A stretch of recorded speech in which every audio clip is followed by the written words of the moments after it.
10년 넘게 끌어오던 대구 염색산업단지 관리공단 유연탄 매립량 조작 문제가 재판에 넘어가게 됐습니다.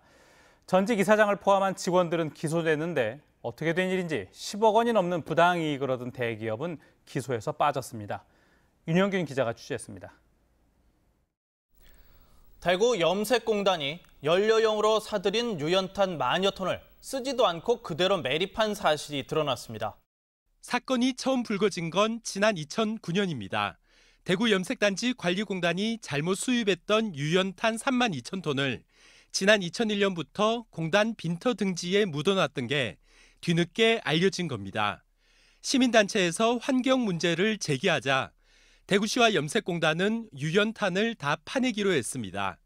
하지만 묻혀있던 양을 16,000여 톤으로 절반 정도로 줄여 발표했습니다. 이렇게 남긴 양은 이후 대기업 3곳에서 유연탄을 사들일 때 섞어 넣었습니다. 예를 들어 100톤을 산다며 가격을 지불한 뒤 실제로는 90톤만 받고 묻어놨던 유연탄에서 10톤을 더해 100톤을 맞추는 식입니다.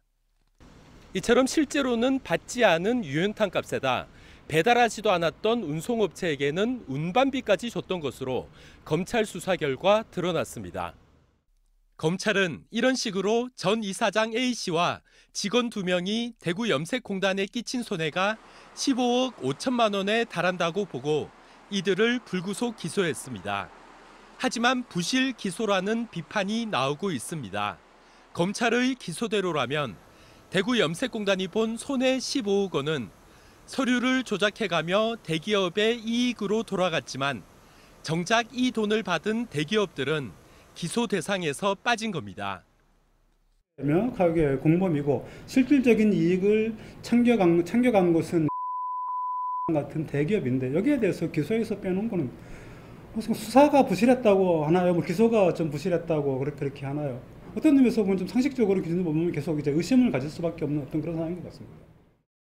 검찰은 또한 전 이사장 A씨와 이후 이사장을 맡은 B씨에 대해서는 보험업체로부터 보험을 드는 대가로 리베이트 1억 4천만 원을 받은 혐의로도 불구속 기소했습니다.